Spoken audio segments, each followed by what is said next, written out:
Boa noite, gente. Posso gravar o que eu vou falar? Depois eu vejo para ver se eu não falei muita bobagem. Bem, antes de tudo eu gostaria de agradecer o convite. Muito me honra estar aqui. Eu não venho muito para essa região, geralmente uma vez por ano só. É a terceira vez que venho para o Triângulo Mineiro, para cá. E a primeira vez aqui, né? Então eu me sinto muito honrado pela oportunidade da gente estar conversando. Falando em conversar, o Hélito falou que eu sou palestrante, né? Então, eu prefiro pensar que eu sou um conversador. Eu gosto muito mais de conversar do que dar palestra. Eu acho que é muito chato eu ficar falando aqui sozinho, né? E vocês ouvindo. A gente poderia conversar. O que vocês acham? Né? Ótimo. Então nós vamos fazer o seguinte: eu vou falando, né? E vocês vão colocando o que vocês quiserem, discordando.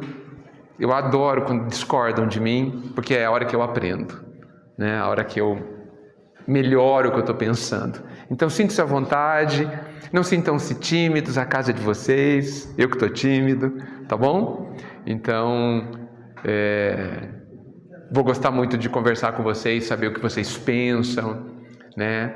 E como a gente pode pensar de uma forma melhor sobre o que vai ser dito hoje. É muito interessante porque eu consigo fazer 10 palestras, mas não consigo dar o tema. Nem depois da palestra. Tá? Então depois vocês me contam que tema que vai ser a palestra hoje, tá bom? Porque eu não sei. Né? Mas eu pensei em falar alguma coisa e a leitura hoje, incrível, nem me espanta, tem algo a ver com o que eu tinha pensado, né? Sobre o que é essencial, sobre o que é verdadeiramente importante, né? E para isso tem um trechinho do livro Memórias de um Suicida que me toca de uma forma muito especial. E eu queria comentar esse pequeno trecho que tem a ver exatamente com o que foi lido hoje também, tá bom? Lá no livro Memórias de um Suicida está escrito assim: nenhuma tentativa para o reerguimento moral será eficiente se continuarmos presos à ignorância de nós mesmos. Ou seja, nenhuma tentativa da gente avançar, da gente evoluir na direção da felicidade vai ser eficiente, vai dar resultado se a gente não se conhecer. E isso é perfeito porque se liga à questão 919, que fala que a gente precisa se conhecer a si mesmo. E ele continua mais um trechinho explicando melhor. Será indispensável, primeiramente, averiguarmos quem somos. Primeiramente, a gente precisa descobrir quem a gente é. De onde viemos e para onde iremos. Kardec já disse isso para a gente, né? E eu acho que a gente não pode pensar que tanto o texto aqui quanto Kardec estão preocupados com o lugar que a gente estava e com o lugar que a gente vai. Tá certo, gente? Para o espírito, que pode estar em qualquer lugar, o lugar não importa. O próprio Cristo já disse, ou já insinuou, que o céu e o inferno estão dentro de cada um de nós, né? Então o lugar realmente não importa. Então ele está falando de onde iremos e de onde viemos. Ele está falando, penso eu, da nossa condição, de que situação moral a gente veio e qual vai ser a nossa intimidade amanhã. Então quem sou eu? Aonde eu estava? Quer dizer, em que situação moral íntima eu estava ontem e qual eu estarei amanhã. É assim que penso, não sei se vocês concordam. A fim de que nos convençamos, e aí vem uma parte muito legal, Para que serve esse negócio de saber para onde eu vim, para onde eu vou e quem sou eu? A fim de que a gente se convença do valor da nossa própria personalidade. E aí a coisa começa a pegar, né? Porque a gente vive falando que a gente é inferior. Não vive? E eu acho muito ruim a gente ficar falando isso, e principalmente pensando isso. Nós somos ignorantes, não resta dúvida, mas inferior. Inferior parece que é como se a gente fosse feito de um material ruim, né? Sabe quando você pega uma aliança? Ah, esse material é ruim, né? Ah, é ouro, esse é bom. Nós somos feitos de um material muito bom, porque nós somos filhos de Deus. É aí que precisa começar a nossa reflexão sobre quem eu sou. A primeira coisa que a gente pode pensar é que eu sou filho de Deus, mas será que a gente entende o que é isso? Será que a gente tem noção do que é ser filho do Deus? Porque só porque a gente erra aí, mata 1 ou 2 ou 10, a gente perde o valor? Será que a gente perderia o valor para um Jesus que vem buscar exatamente os piores? Os piores, que muitas vezes somos nós, foram o grande ponto de interesse do Mestre, e talvez continue sendo. Eu não vim senão aos doentes. E ele não estava falando doente do corpo.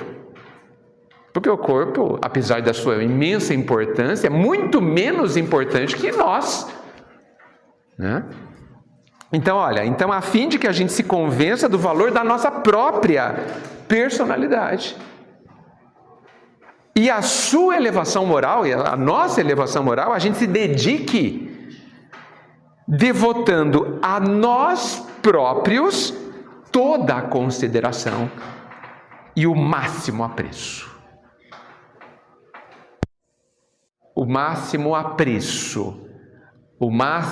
A máxima consideração, o máximo carinho. E aí eu pergunto, a gente gosta da gente?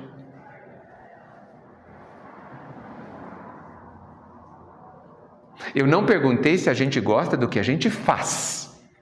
E aí a gente não gosta muito, certo? Mas e da gente? A gente não gosta? Geralmente não.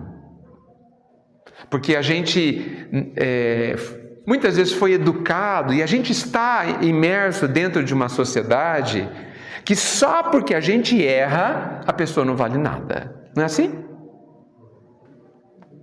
Só os perfeitos têm valor. É assim que a gente pensa, né? É assim que venderam para a gente a ideia, né? E infelizmente a gente comprou essa ideia. O Cristo está nos falando há tempos que não é assim que a coisa funciona. Que todos têm o mesmo valor. Tanto é que o Pai insiste em nos dizer que nós somos amados incondicionalmente. Ou seja, não tem jeito dele não nos amar. Nós não temos o que podemos fazer para que ele não nos ame. Paulo já falava, né? Nada nos afastará do amor do Pai. Nada. Não importa o tamanho da bobagem que a gente invente fazer, do crime que a gente faça, e esse amor vai nem aumentar nem diminuir. Não dá para aumentar mais. Não dá para aumentar mais, mas também jamais vai diminuir. Só que nós diminuímos o próprio valor. E isso, penso eu, isso cria barreiras para a gente perceber o amor do Pai. E a gente chega a ter a coragem de pensar que é desamparado. Não pensamos? Não nos sentimos desamparados em muitos trechos da nossa vida? Será que está certo a gente pensar isso? Diante de um amor assim, que cuida de tudo permanentemente, a todo tempo, e continuará cuidando? Será que os nossos erros são capazes de diminuir o amor do Pai? Acredito que não. Esse tipo de conhecimento Porque isso tem a ver com para onde a gente vai. Ele precisa ir além da nossa mente, além da nossa cabeça. Precisa ir para o nosso coração. Nós precisamos começar a parar de sentir culpa. Muito obrigado. Só porque a gente erra. E me permitam falar desse jeito, só porque a gente erra. Porque a gente está lá no outro extremo, de se ficar se chicoteando só porque a gente errou. E ficar paralisado, se sentindo vítima da gente mesmo, chegar ao absurdo de se pensar inferior, de pouco valor para Deus, o último dos seres. Mas eu matei 10 pessoas, e daí? Você vai ter bastante trabalho daqui para frente, porque vai ter que consertar essa bagunça inteira, mas vai continuar sendo amado, vai continuar tendo valor, vai continuar sendo capaz de ser feliz. Vai ter que suar muito, muito mais se não tivesse matado 10, mas continua tendo a mesma misericórdia, as mesmas oportunidades, continua tendo a mesma capacidade, porque nada dentro de você se perdeu. E nós sofremos muitíssimo por não acreditarmos ou não vermos que as coisas são assim. O que vocês acham disso, gente? Só para que vocês possam falar alguma coisa, né? Faz sentido, gente? Vocês acham que está certo a gente pensar assim? Eu acredito que sim. É por aí mesmo. Alguém pode pensar, mas não é orgulho eu me dar valor? Vou fazer uma reflexão. São Francisco de Assis é um exemplo de humildade. Francisco de Assis, certo? Muito bem. Dizem por aí, não sei se é verdade, que os passarinhos se aproximavam dele, pousavam no ombro, né? Já ouviram essa história? Tem, né? Vocês acham que ele via passarinho pousando no ombro de todo mundo? Assim, lá na época dele, pousava no ombro de todo mundo? Ou era mais no dele, ou só no dele? Só no dele, né? Ele não era um ignorante. Lembre-se que ele nasceu de uma família nobre, deve ter estudado bastante, depois que largou tudo e foi ser quem ele é. Então ele era uma pessoa que pensava, que reparava nas coisas. Será que ele não falava assim, nossa, por que será que os passarinhos pousam no meu ombro e não pousam no ombro de mais ninguém? Por quê? Devia pensar isso, concordam? Eu pensaria, vocês não pensariam? Eu pensaria. Que conclusão ele chegava? Ele devia pensar, bem, eu tenho alguma coisa diferente. Talvez eu ame muitos passarinhos, porque ele amava muitos animais, e eles sintam. E não tenham medo de mim, então vem até mim. Mas ele percebia que ele era diferente dos outros. E mesmo assim, não era orgulhoso. Isso me faz pensar que a humildade verdadeira não é ignorância. Que a humildade verdadeira sabe o que tem dentro de si. Sabe quais são as conquistas que tem, que já fez. Mas sabe que falta tanto ainda. Mas tanto. Que não se orgulha. Que não se acha superior a ninguém. O problema de nós, me desculpem generalizar, orgulhosos, é que a gente não pensa assim, nem sente assim. E só porque a gente já leu 2 linhas lá do Evangelho, a gente já acha que sabe muita coisa.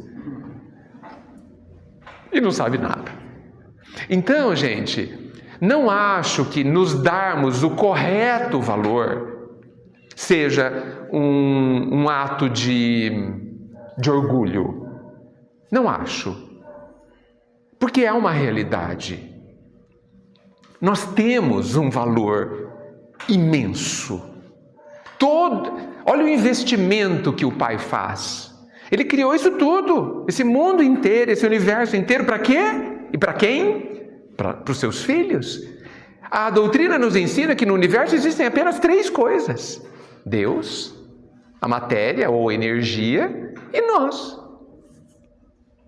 Deus e nós somos imortais. Deus é eterno, nunca nasceu, nunca vai morrer. Nós nascemos e não vamos morrer nunca, não vamos nunca desaparecer. Viveremos para sempre. E a coitada da matéria vai viver se transformando. Quem que é importante no universo então? Deus e nós. Deus e os filhos dele. E nós não temos valor? Então, me parece importante que a gente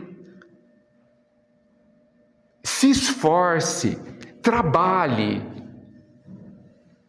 para reconhecer o próprio valor, sem que isso seja orgulho. Porque nós sofremos muito porque não nos damos valor. Além das provas e das expiações que estão ali na nossa programação, a nossa caminhada tem outras dores. É no Evangelho que fala das causas atuais e antigas das nossas aflições? É. Eu acho que uns 80% das nossas dores atuais é pela forma como a gente pensa. Não tem a ver com expiação nem prova. 80%. Porque é claro que tem período da nossa vida que a gente está passando por uma prova, passando por uma expiação. Existem essas situações, mas não é a vida inteira, na maioria da população. Aí por que você vê as pessoas extremamente ansiosas, extremamente inseguras, cheias de medo? De onde vem isso? Da cabeça. Da imagem que você tem, da imagem pobre que você tem de você. Porque ao não nos conhecermos, só porque a gente erra, a gente acredita no que a sociedade, no que o mundo diz, fala assim: errou, não serve para nada, errou, não tem valor, errou, não vou nem ouvir o que você está falando. Nós crescemos ouvindo isso, e é assim que a maioria da população pensa, inclusive a gente. Mas só que isso também nos afeta. Isso também serve para a gente. Por quê? Porque nós vamos errar amanhã cedo. Se não for hoje. E aí alguém vai pensar que nós não temos valor. E o que é pior? Eu também vou pensar.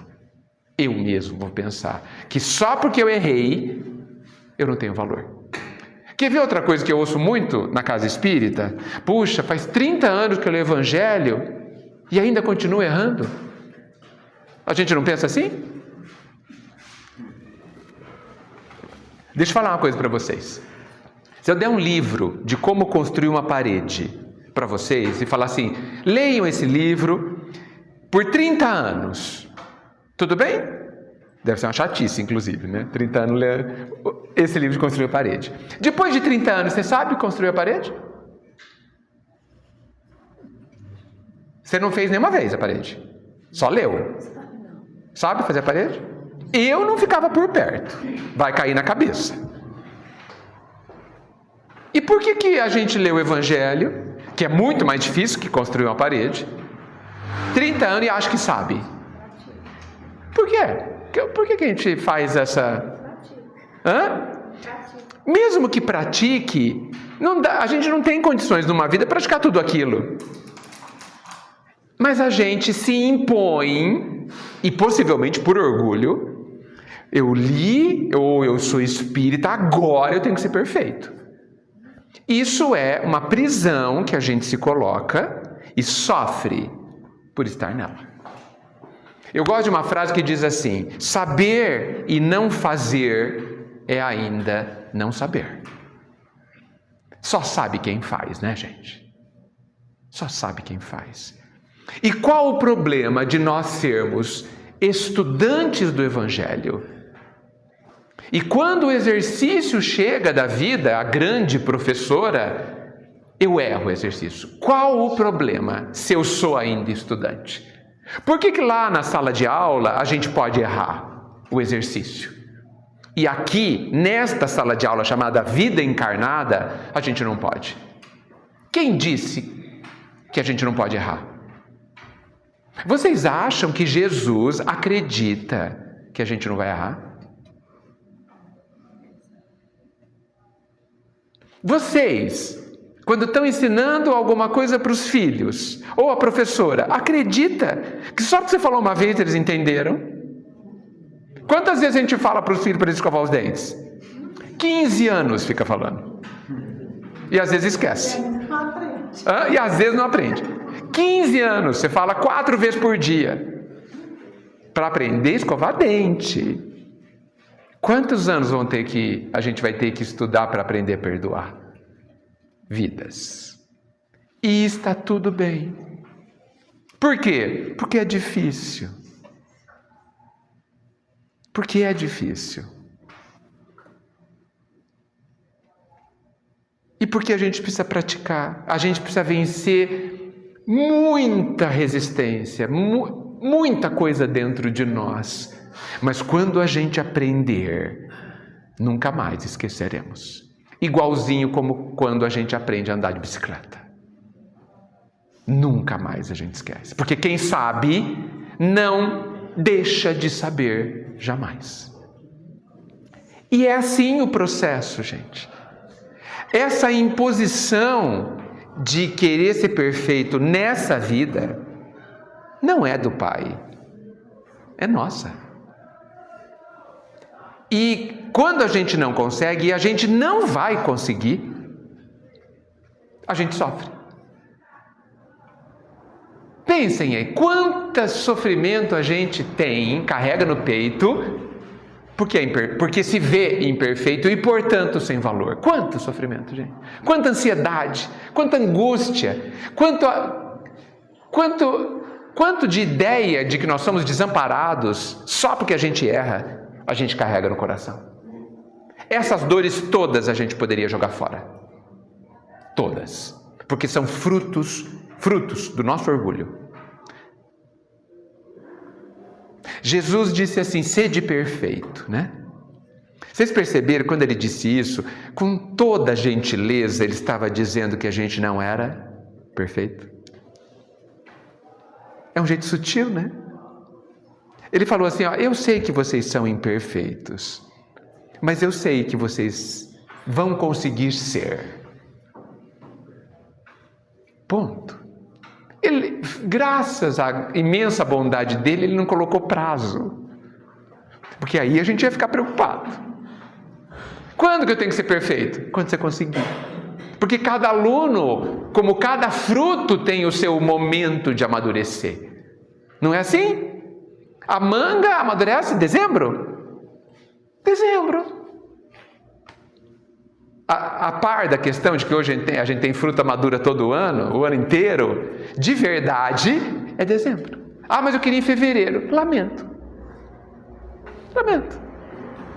Ah, mas eu queria ser feliz, ser perfeito hoje. Lamento. Não vai ser. Porque quem quer ser feliz hoje é o seu orgulho. Que não sabemos ainda sermos humildes o suficiente para achar bom o ponto que a gente chegou. Nós estamos no momento onde nós estamos mais evoluídos em toda a nossa vida, em toda a nossa história. Nunca tivemos tão evoluídos. Porque antes a gente era pior. E hoje a gente está melhor. Não é assim que Kardec brilhante, como sempre, fala, lembra? Melhor hoje do que ontem. É só isso que precisa, gente. O esforço de melhoria permanente. Ah, mas eu não consegui. Não tem problema. Tenta de novo. Até quando? Até conseguir.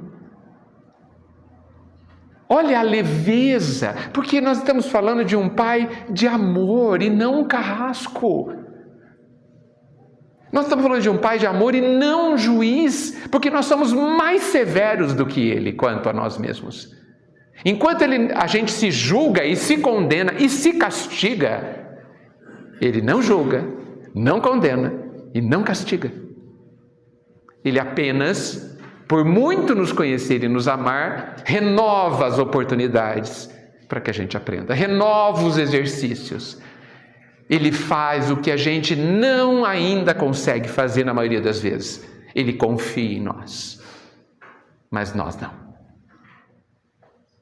E é por isso, por não confiar em si mesmo, é uma dos motivos a gente sofre.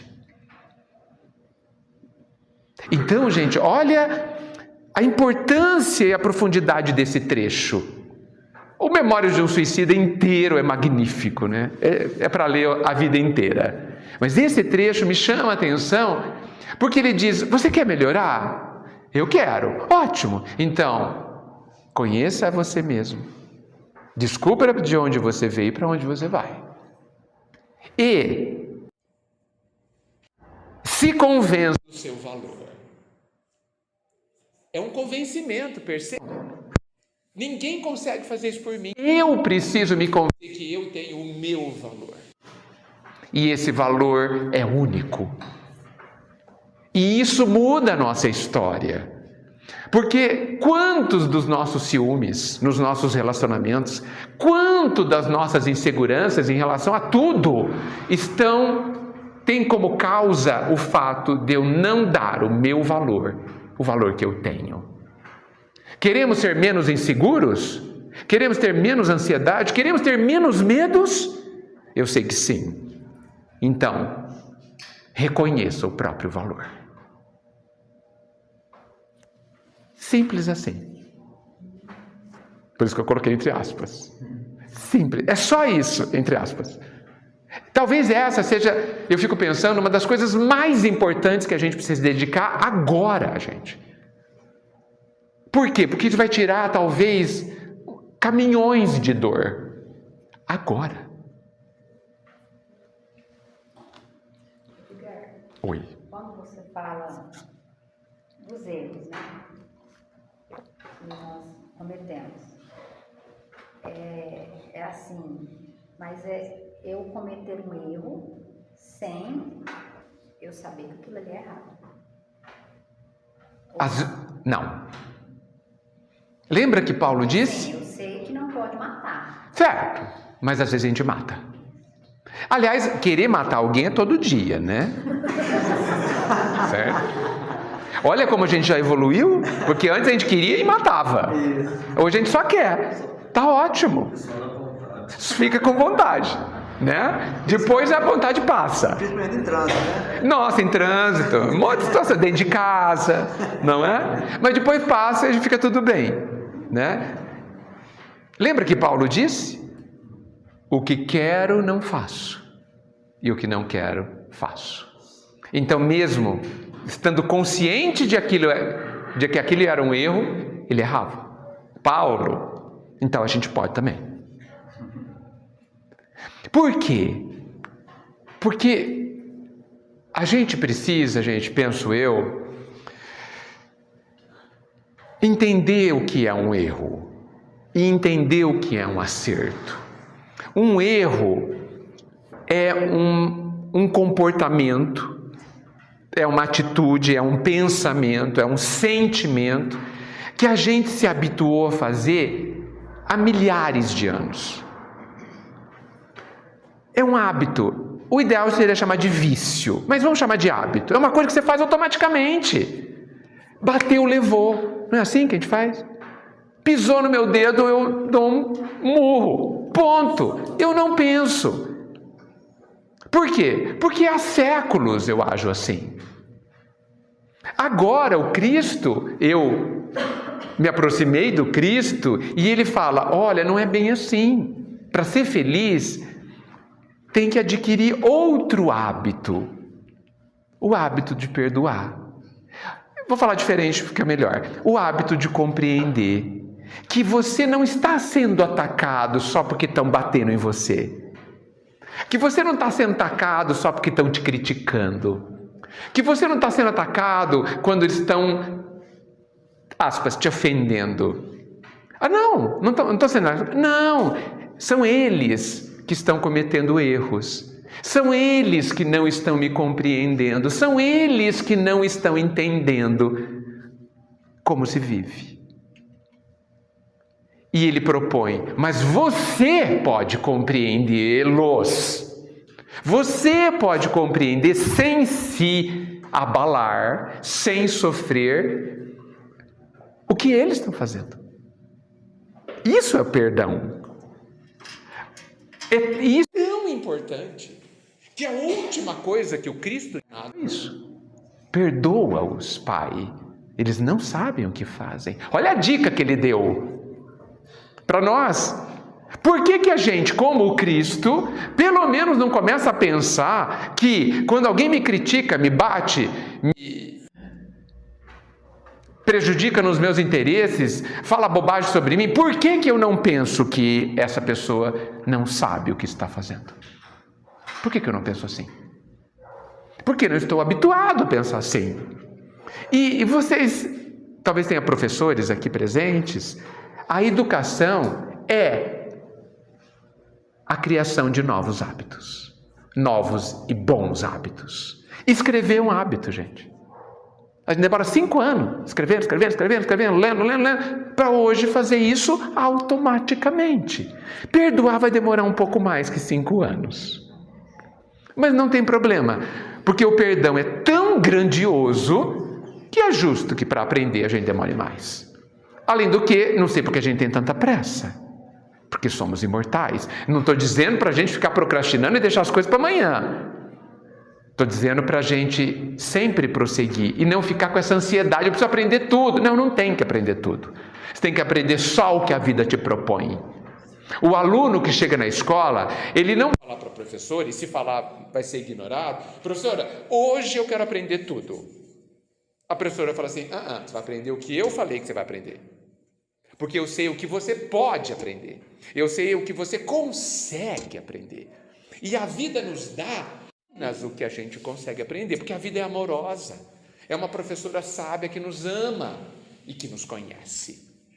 Então não vamos procurar sarna para se coçar, certo? Vamos deixar a vida sábia escolher. Você vai viver isso agora, tá? Amanhã aquilo. Mas eu não queria. Mas é assim. Por quê? Porque ela sabe o que é de mim. Nós precisamos confiar nisso. O Pai confia. Então, o que está acontecendo aqui na vida encarnada? Nós estamos numa escola para aprender novos hábitos.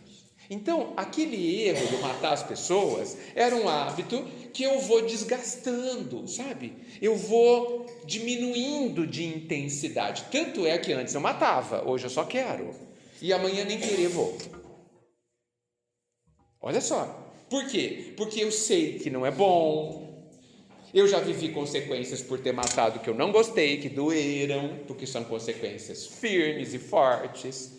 Às vezes é passar 30 anos preso, às vezes é ser morto depois, às vezes é carregar uma culpa gigante de décadas, e eu não gostei de nenhuma dessas histórias. Não gostei de viver nenhuma dessas consequências, que são obrigatórias. Então eu falei assim, acho que eu não quero matar mais. Eu quero aprender a não matar mais, só para dar um exemplo. Então, mesmo que a gente saiba que é errado, durante muito tempo eu penso que nós vamos continuar fazendo. Mas vamos, se houver esforço da nossa parte, cada vez mais errar menos. Cada vez mais errar com menos intensidade, com menos frequência. E isso já deveria acalmar o nosso coração, porque já mostra que estamos melhorando. Faz sentido? Que bom. Acalmemos o nosso coração. Nós vamos continuar errando. Quando você fala da ansiedade, pessoas ansiosas, né? No Brasil Quase não tem ninguém. O Brasil é campeão, né? De ansiolíticos. Sim. Devido isso aí. A ansiedade, muitas vezes, obviamente, por trás da ansiedade tem o medo. E esse medo faz parte dos vícios mentais que a gente tem, que não tem nada a ver com provas e expiações. Nós precisamos, para sermos mais felizes, educar a mente. Talvez nós estejamos doentes da mente, porque a mente manda na gente. Como assim? É como se seu braço mandasse em você. O seu braço faz o que ele quer e você quer que ele pare e ele não para. Não podemos, gente. Mas como que eu educo a mente? Tem várias técnicas.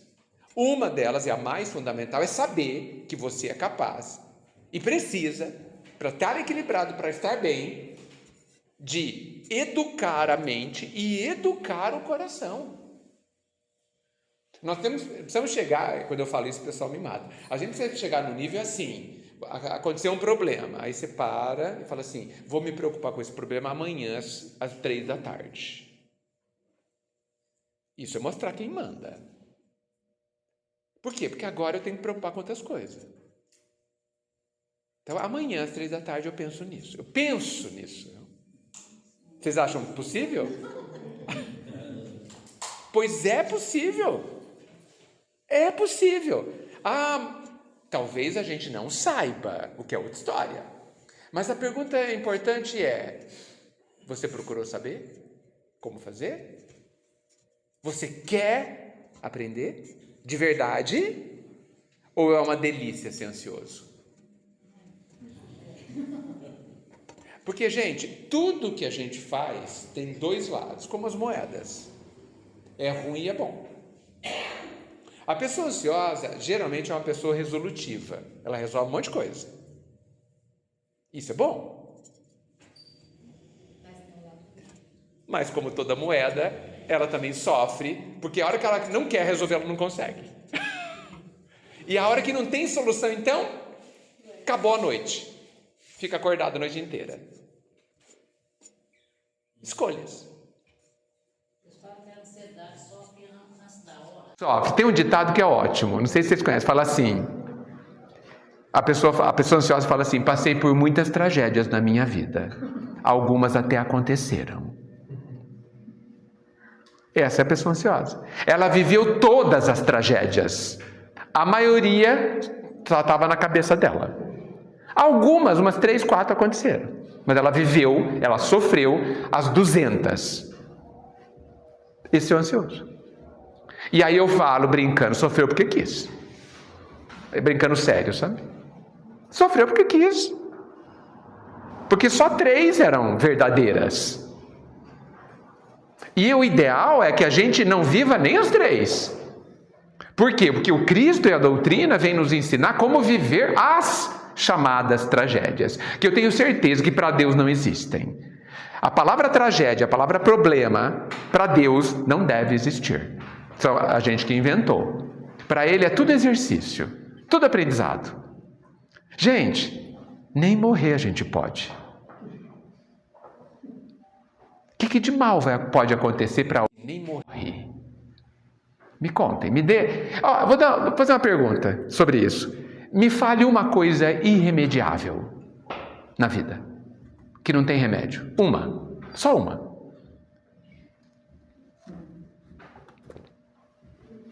Ser Deus. Ser Deus, não é, mas irremediável é uma coisa ruim. Isso é uma coisa boa. O que não tem conserto na vida? Aí eu lembro que meu pai falava que só não tem conserto para a morte. E a gente descobriu que até para a morte tem, né? Não é verdade?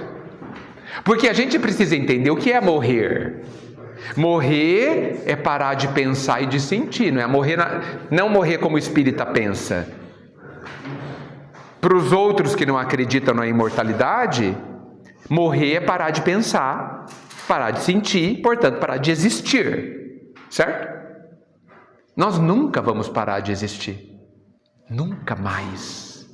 Nunca! E aí, os ansiosos vão sofrer com isso, os ansiosos. Nós nunca vamos parar de pensar. E por isso que a gente precisa dar um jeito na mente, para pensar com equilíbrio, na hora certa. E nós nunca vamos parar de sentir. Por isso que não adianta se suicidar, porque vai continuar sentindo. E por isso que a gente precisa aprender a educar o coração, para que ele pare de sentir bobagens. A gente sente muita bobagem. A gente... Você educa o coração. Ah, como que você educa o filho? Coloca limites, certo?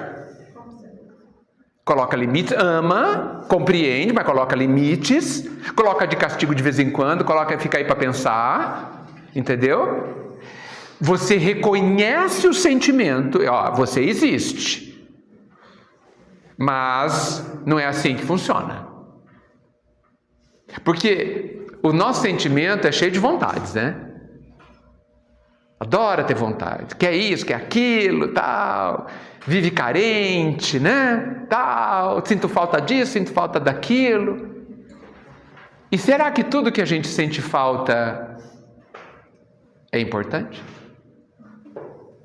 O nosso sentimento, eu comparo, é que nem uma criança de 5 anos fazendo birra no meio do mercado, querendo chocolate às meio-dia.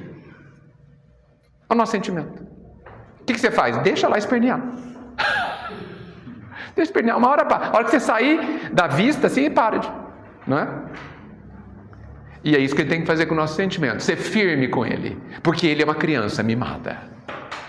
O nosso coração é uma criança mimada. Precisa de educação e firmeza.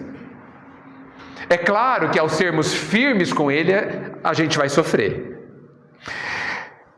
Há muito tempo atrás, eu tinha uma briga com o Salmo 23, de Davi.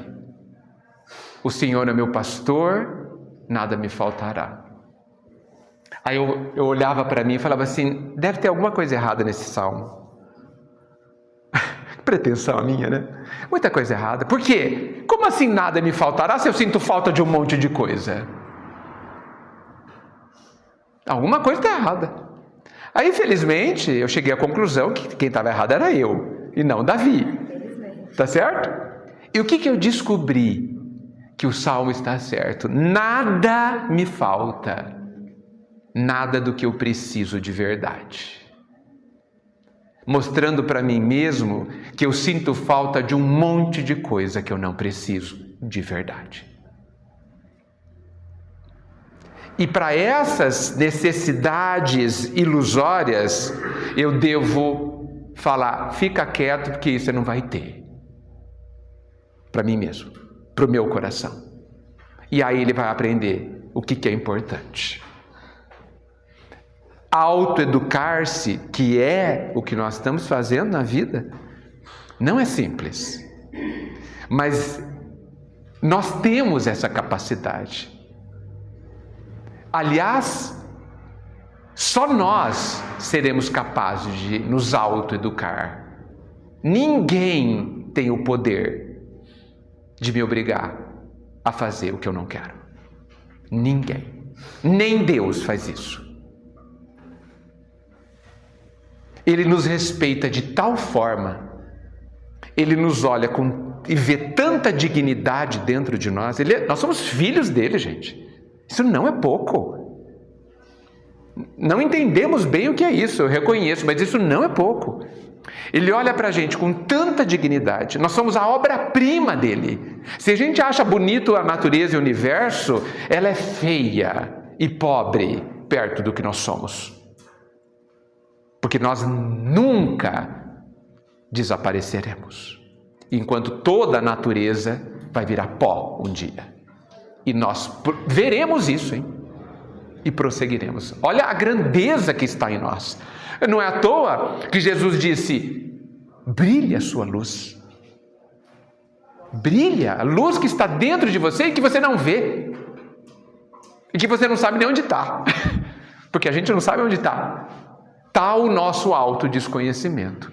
Ninguém poderá nos ajudar a fazer a construção de nós mesmos. Essa é a nossa tarefa. E o Pai deu absolutamente todas as condições e todos os recursos para que a gente faça isso. Ele deu a vida eterna, a vida imortal, melhor dizendo, para que a gente tenha todo o tempo necessário. Ele deu todos os recursos que a gente precisa. Nessa escola aqui não falta nada. Nada. Tudo que a gente precisa para aprender está aqui. E 3, Ele deu o amor dele. Para que em todas as horas que a gente precisar de verdade dele, Ele estará lá presente. Como Ele está. Jesus dizendo: estarei com vocês até o final dos tempos. Ou seja, para sempre. Não existe desamparo. O desamparo é ilógico, ele não tem sentido na visão do Mestre, do Pai, diante do amor dele.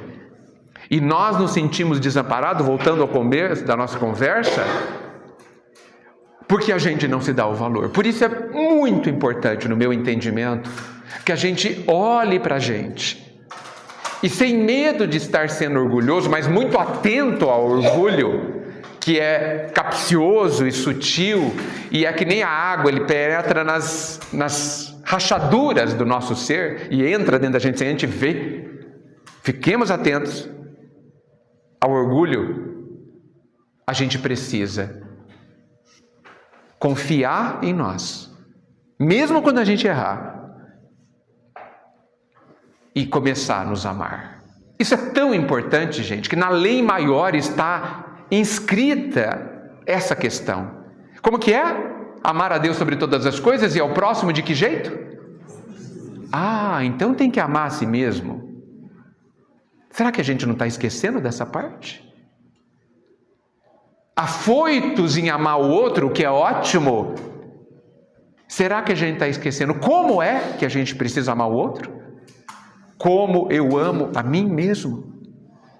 Será que a gente não precisa também colocar essa questão em pauta?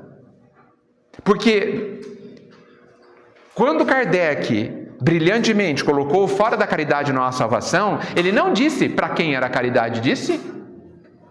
E a gente só pensa que é para os outros, né? Quando é que a gente vai lembrar que é para mim também?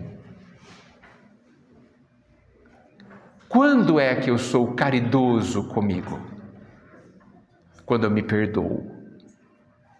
Perdoar não é concordar com o que você fez. É compreender a nossa própria fragilidade. De aluno, de estudante. Compreender a nossa própria grandeza, que é a capacidade de aprender e começar de novo. Apagar todo o exercício e começar do zero. Quantas vezes for necessário. Mudança de hábito. Gente, a palavra que eu mais ouço na casa espírita é que é difícil. Certo? Mais que eu ouço. Não tem lugar que eu não vou. Mas é difícil. Diga uma coisa para mim. Tem que ser difícil. Sabe por quê? Porque tudo que eu não sei é difícil. E quando é que fica fácil? Quando eu sei. Gente, fala para uma criança que está entrando na escola que você vai aprender a ler um monte de livro desse tamanho. Fala, não vou dar conta, né? Não vou conseguir, é muito difícil. E até aprender. Então, tudo bem que é difícil. Porque não tem sentido, gente, a vida encarnada nos dá coisa que a gente já sabe fazer. Imagina que você vai para a faculdade e no primeiro dia de prova o professor pergunta quanto que é 2 mais 2. O que vocês vão achar do professor? Que ele está louco. Que ele não é bom. Por quê? Porque já passou. Já sei. Eu não chegaria aqui sem saber. Me dê alguma coisa que eu não saiba, não é assim? Vocês, mães e pais, imagina uma escola que não ensina o que o aluno não sabe. Vocês iam tirar da escola está ruim. Que não dá tarefa. Não, tem que se esforçar, tem que fazer exercício. Só que a gente, estranhamente, reclama da vida quando ela nos dá os exercícios da vida. A gente se acha desamparado. Olha, eu fiquei doente, meu Deus. Deus me desamparou. Gente, a doença é o amparo. Você não vai ser amparado para vivê-la. Claro que vai ser. Mas o amparo de verdade é a doença. É a doença que nos cura. Tem uma passagem num livro, eu não vou lembrar o nome, eu só lembro o médium, chama Sirineia, não sei o quê. Lembro bem, né?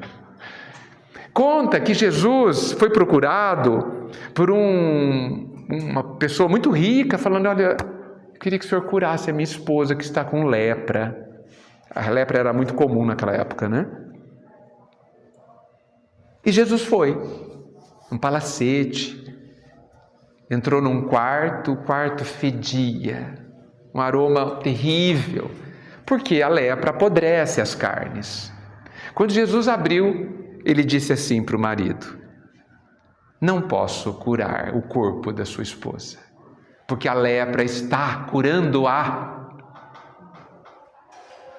A lepra está curando a pessoa, o espírito, o ser. Eu posso aliviar as suas dores.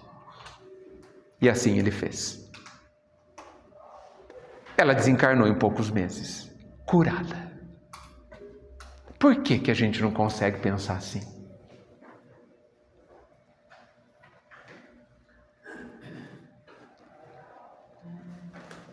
Por que a gente separa os exercícios da vida em dois? Não, a gente acha que os exercícios da vida ou os problemas são só de uma categoria, e eu vou falar mais ou menos quais são. Não ter dinheiro, ficar doente, o que mais?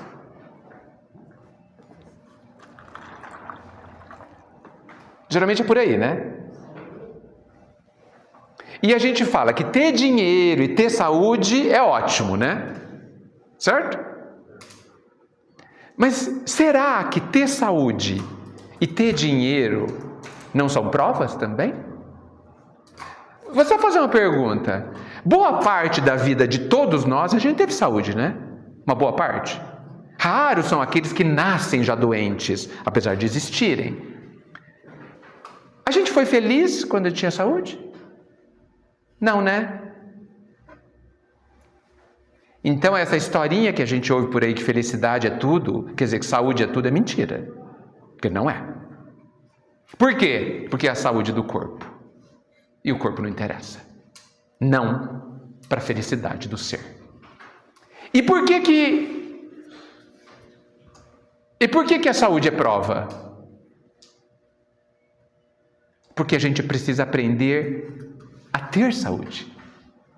E a gente não sabe. Tanto é que depois adoece. Pelos excessos que estragam o nosso corpo. Então, a gente não sabe. Nós somos tão aprendizes que a gente não sabe viver com doença, nem com saúde. A gente não sabe viver com pobreza e nem com dinheiro. Porque na pobreza eu me revolto e na saúde eu firo os outros. Desculpa. Na pobreza eu me revolto e com dinheiro eu piso nos outros. Ou seja, eu não sei viver nenhuma das duas provas. Então, me parece que todas as situações que a gente vive na vida são exercícios, são provas, todas. Muitas vezes, tem muita gente na minha vida que me compreende. E tem muitas pessoas que não me compreendem. E eu só acho que é prova quando não me compreendem, não quando me compreendem também. Porque às vezes me compreende e eu sou ingrato. Eu não dou valor, eu não retribuo a altura, provando para mim, que estou distraído e não vejo, que eu não passei pelo exercício, pela prova da compreensão. Que eu não sei ainda viver a compreensão, muito menos a incompreensão. Igual aquele ditado, né? Eu vejo o defeito dos outros e não vejo o meu, né? Não vejo. E só que a gente precisa olhar com cuidado para qualquer situação que a gente vive.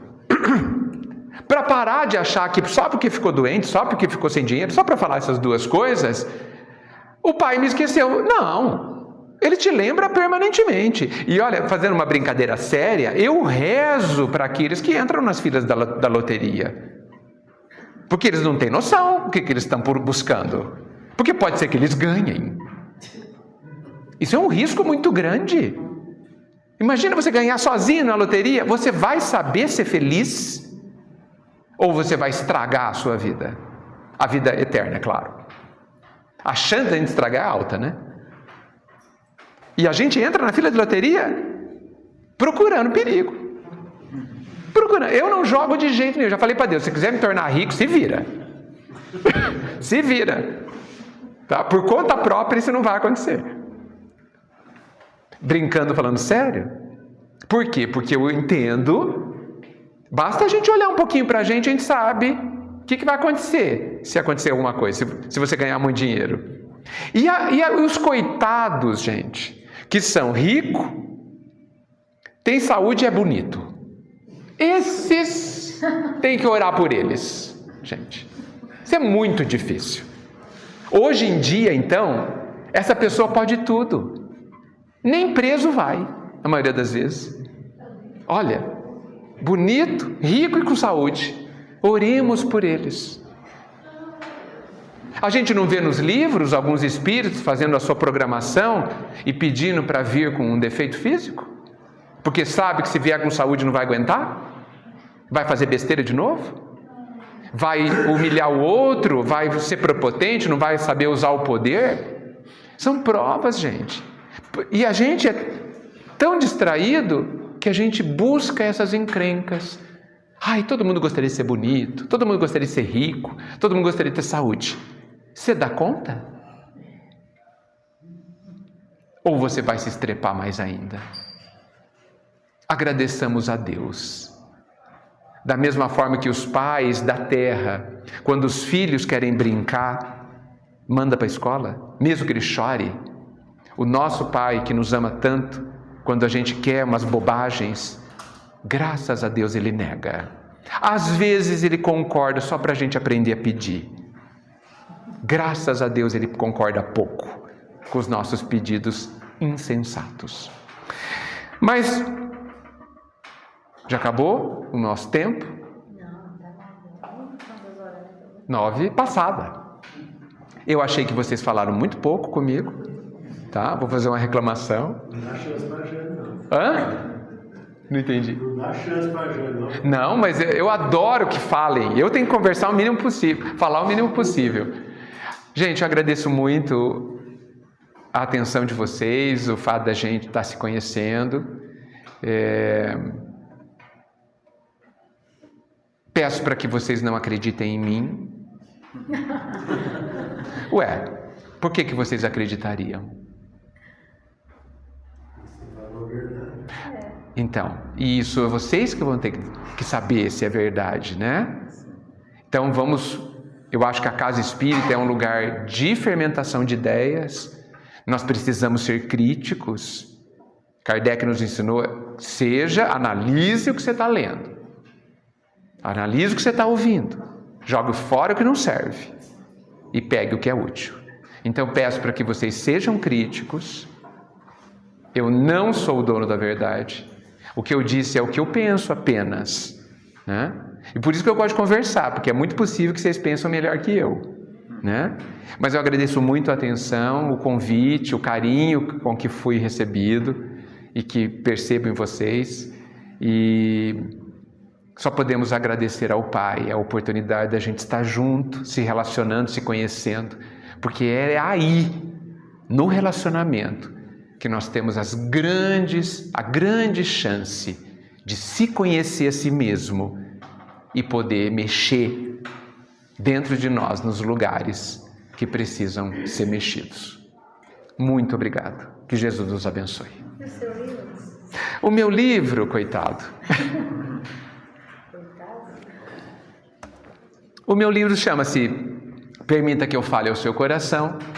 É um livro onde eu converso, eu falo sobre essas coisas que eu penso, sobre diversos temas, sobre casamento, sobre relacionamento, sobre o perdão, sobre as prisões que a gente constrói dentro da gente, sobre os pensamentos que a gente alimenta e que nos fazem tão mal, sobre essa inferioridade. Então, muita coisa que eu disse hoje está lá no livro. Na verdade, é um monte de coisa que eu penso, né? Eu não trouxe porque realmente a edição está acabando, não, tem poucos, deve ter uns 30 na editora só, né? Mas talvez o Hélito tenha alguns. E se vocês quiserem, talvez eu possa mandar alguns para vocês, mas teria que ser poucos. Tá bom? Muito obrigado. Oi? A editora do Centro Espírita Amor e Caridade, de Bauru. Eu frequento num centro chamado SEAC, que a gente chama de SEAC, Amor e Caridade, como o de vocês. Né? Olha só, coincidência. E não compra na internet? Compra. No meu site eu vendo. Chama Edgar Miguel. Você tem na Boa Nova? Não sei se eles mandaram para Boa Nova, porque assim, os direitos autorais são da editora, né? Então eles distribuíram, tal. Eu lancei em 2018, um pouquinho antes da pandemia, né? E eu não sei para quem eles distribuíram. Eu tenho alguns comigo ainda. E aí, quem comprar no meu site, eu mando autografado também, né? Então, Edgar Miguel, no Google você acha. Obrigado, gente. Muita luz.